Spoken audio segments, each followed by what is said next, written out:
Многие у нас со стран СНГ просто хотят сэкономить. Это сентябрь-август мы продали почти 400 с чем-то квартир. Вообще приехал как юрист. Безопасность инвестиций, она очень важна на самом деле. Так как я являюсь мусульманином, Турция привлекает людей, и люди просто едут. Я не знаю, почему так происходит. Такое ощущение, как будто люди сошли с ума там, вот и все сюда вот.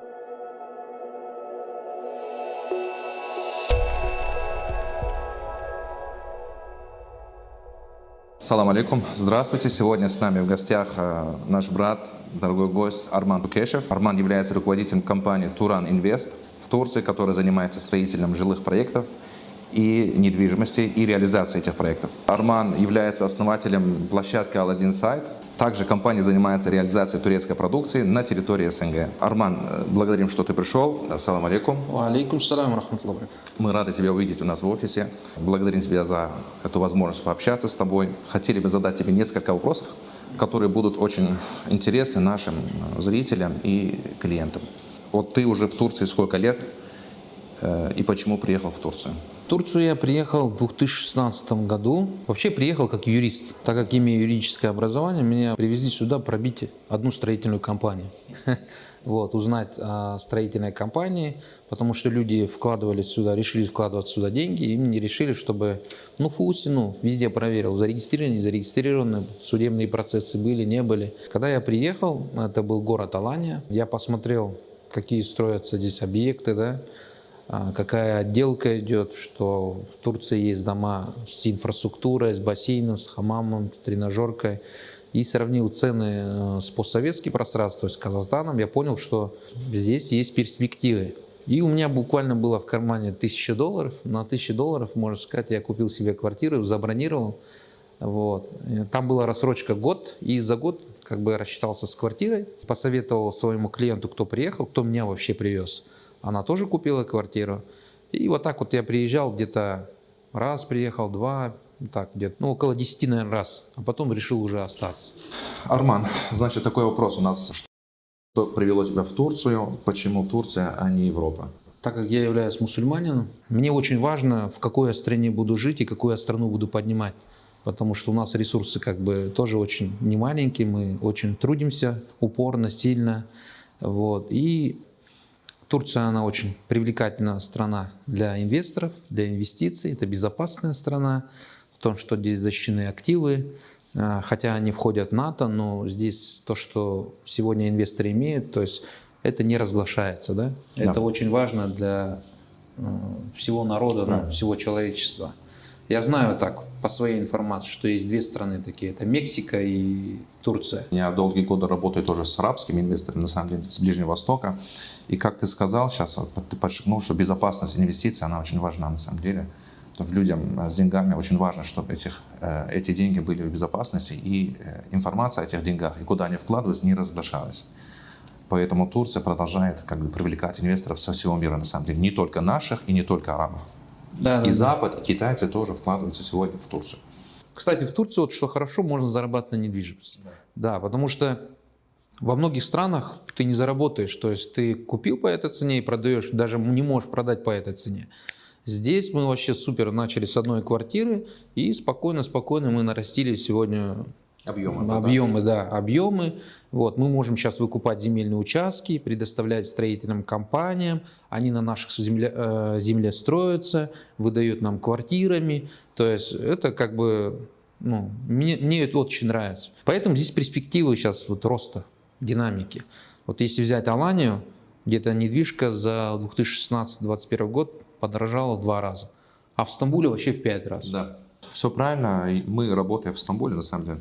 Наша компания Hillman Group уже давно на рынке, и могу сказать так, сравнивая Аланию и Стамбул, что в Стамбуле все растет в 2 раза быстрее, чем в Алании, на самом деле. Но есть минус в недвижимости в Стамбуле, что прибыльность недвижимости здесь, конечно, меньше, чем в Алании. Стоит ли вкладываться нашим инвесторам из СНГ, из республик в турецкую недвижимость? Как бы я являюсь экспертом в сфере криптовалюты, занимаюсь трейдерством, оптовой торговлей, да, и недвижимостью, да. И сегодня вот эти 4 икса, первый икс это бьет недвижка.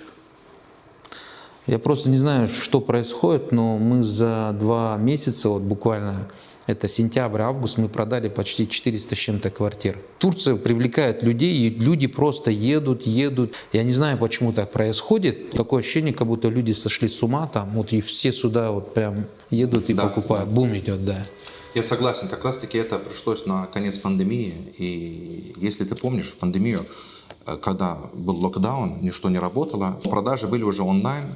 Государство создало специальную систему, платформу WebTapu называется, где покупатели, продавцы оформляли сделку буквально не ходя в ТАПУ, там, не ждали очередь, прямо онлайн. Вот. Это еще один показатель того, что недвижимость в Турции всегда актуальна, даже в сам локдаун. И что было очень удивительно, именно я как аналитик, я был на самом деле удивлен, что цены на недвижимость не упали.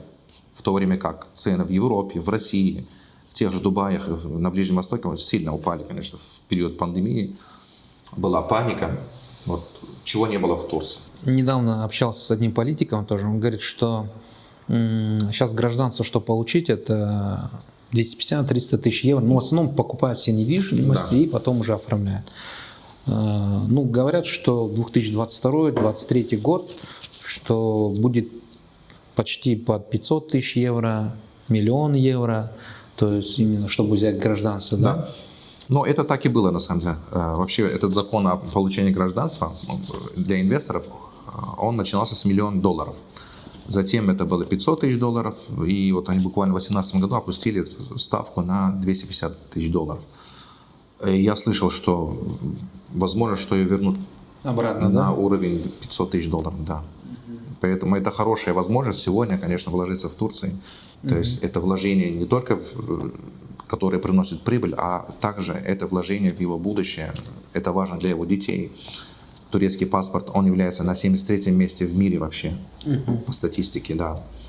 Поэтому это большой плюс для тех, кто сегодня хочет вложиться в Турцию. Говорят, что в Штаты, чтобы уехать, с Турции гораздо легче, чем с СНГ, с турецким паспортом. Во-первых, в Москве американское посольство не работает сегодня. Понимаешь, те, кто даже должен получить визу, они вынуждены уехать из Москвы или на Украину, или в Турцию, приехать и сдавать здесь документы. Это первый момент. Второй момент, да, отношения и связи Турции с Америкой на уровне, как бы, то политика это одно, но на уровне, как бы, граждан Америка очень хорошо воспринимает турецких граждан, они им дают и грин-карты, вот, и турку сегодня поехать получить визу американскую на 10 лет вообще легко. Не проблема, да? Да, я сам тоже сдал, кстати. Да, это тоже еще один плюс, как говорится, для инвестора, кто сегодня... Ну, так и получилось.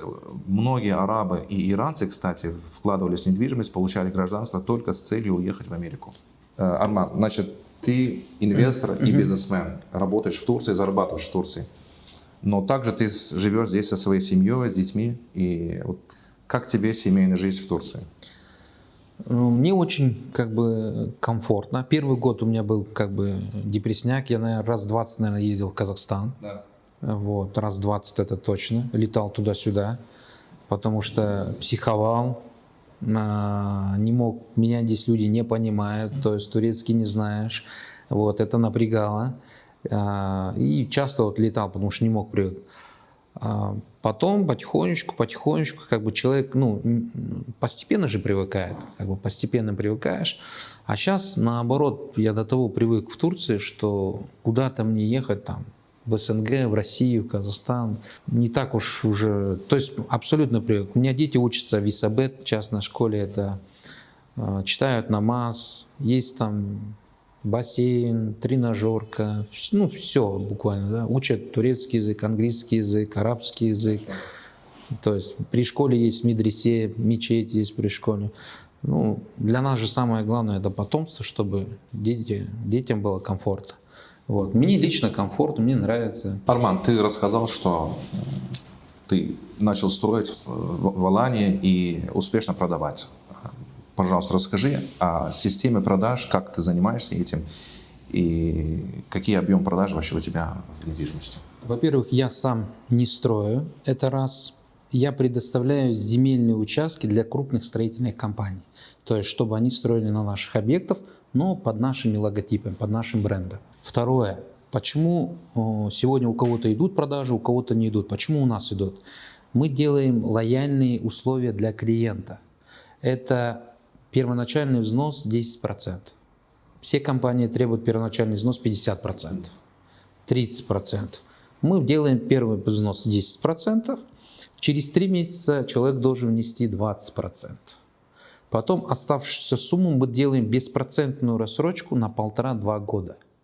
Ежемесячными платежами, либо ежеквартальными платежами. В Турции есть пробел в законодательстве в том, что люди могут покупать здесь недвижимость без техпаспорта, без искана. Вот. Это большой минус именно в законодательстве, пробел есть. То есть вы можете получить ТАПУ, то есть договор купли-продажи на недвижимость, но завтра вы не сможете не оформить ни счетчики на воду, на газ, на другие там ситуации, да? Вот. Хотя по закону вы купите этот объект, но он в эксплуатацию не сдан, то есть техпаспорт не получит. Поэтому вот такая есть большая проблема. Вот. И нужно всегда застройщика пробивать, чтобы обязательно был искан. То есть я со своей стороны добавлю, что вот эти подводные камни, которых не знает большинство покупателей недвижимости в Турции и инвесторов, они могут, как говорится, стать причиной убытка и потери денег. В этом случае что необходимо делать инвестору? Вот мы об этом часто говорим. Главное, заходя на турецкий рынок, или как инвестор, или просто как частный покупатель квартиры, жилья, обязательно сотрудничать с правильным, с хорошим агентством, которое тебя проконсультирует, покажет и изучит тот объект, который ты собираешься купить. Многие у нас со стран СНГ просто хотят сэкономить. Часто были такие истории, я тоже, как говорится, опыта хватает. Люди покупали недвижимость, чтобы сэкономить, не обращались к агентству, естественно. И получалось так, что они покупали неправильный проект. Оказывалась квартира, на нее наложен арест, понимаешь, он заплатил деньги или как минимум предоплату, сделав 50% вот, агентству или посреднику. Там, вот этим.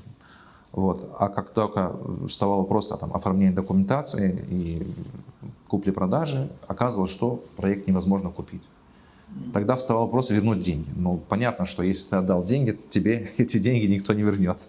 Понимаешь? И так было, что мне приходилось лично вмешиваться в такие сделки, вот, общаться с турками, с владельцами таких агентств, левых агентств, скажем так, подпольных, неофициальных. Вот, и очень часто выручал, конечно, клиента. Вот, после чего эти клиенты становились нашими клиентами, они позже работали с нами и направляли своих знакомых и друзей. Поэтому здесь очень важно, особенно в Стамбуле, я скажу, важно выбрать правильное агентство. Это твои партнеры. Арман, мы тебя очень благодарим за сегодняшнюю встречу. Я надеюсь, это не последняя наша встреча, будем еще почаще встречаться. Мы скоро приедем к тебе в Аланию, постараемся там тоже снять, сделать описание твоих проектов, показать их нашей аудитории. На этом благодарю тебя, Мурат. Все, ассаламу алейкум, рахматуллахи ва баракатуху. Все, всем ассаламу алейкум.